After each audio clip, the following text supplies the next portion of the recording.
Hi everyone, good morning to you. I'm Rita Garcia. Coming up on Asian Connection, think the Voting Rights Act doesn't affect you? Well, think again.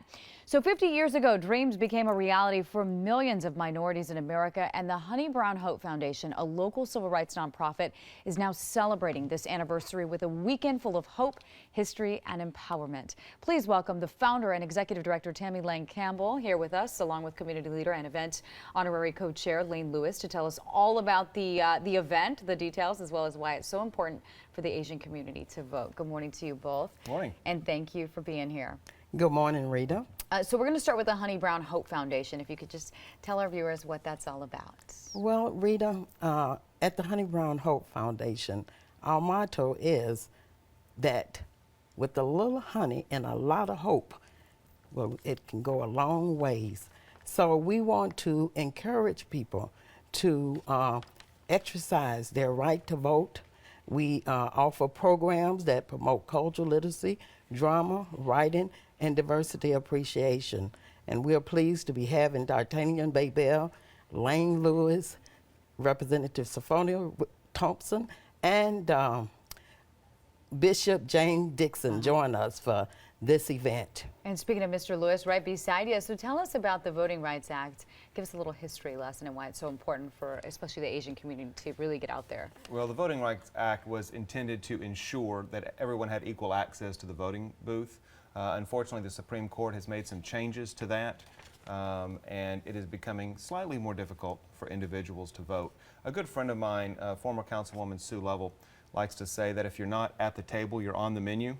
And so I think it's important that we continue to engage the Asian community. I participate in the Emerge Texas Gala as well as the Asian American Chamber of Commerce Gala every year. And I'm always struck by the entrepreneurship, the diversity of the Asian community.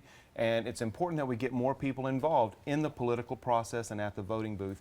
We have great elected officials representing the Asian community, Hubert Vo, Councilman Richard Wynn, as well as Jean Wu and Teresa Chang. So we just have to do more to help people understand that it's important to get out and vote and elect folks that represent their interests. And Tammy, why don't you talk to us about some other events that you have coming up to celebrate the 50-year anniversary? Well, we have the kickoff celebration on August the 6th at the Children's Museum. On August the 8th, we have Wake Up and Vote Gala at the Power Center at 7 o'clock p.m. And then to wrap it up, a church tour to encourage people, all people, to get out and vote and to remember those 50 years ago who were beaten, killed, and attacked by dogs and water holes, that we don't have the right to not vote. Because when we don't vote, we send a message that all those things that were done 50 years ago were done in vain. Wow.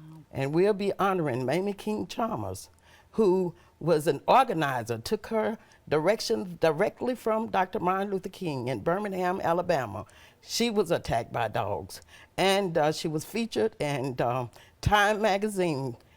She was singled out by Eugene Bull Connor because of her efforts and her successfulness and protesting against people not being able to exercise their right to vote. A picture of her a second ago on your screen. Maybe they can show it again, where she was being attacked with a water hose. Right. In fact, she still has hearing loss in that ear because of the high pressure hoses that were being used and targeted onto her. And she's going to be here to help do a fundraiser for Honey Brown, and I hope everybody can come out for that. And we can talk all about this all morning long. Unfortunately, though, we're out of time, so we're going to leave it with that. But I want to mention we have all the information on the screen for folks who want to get involved. There's the website. It looks like we have the phone number as well. We appreciate you all coming in, and we will see you next time for more Asian Connection.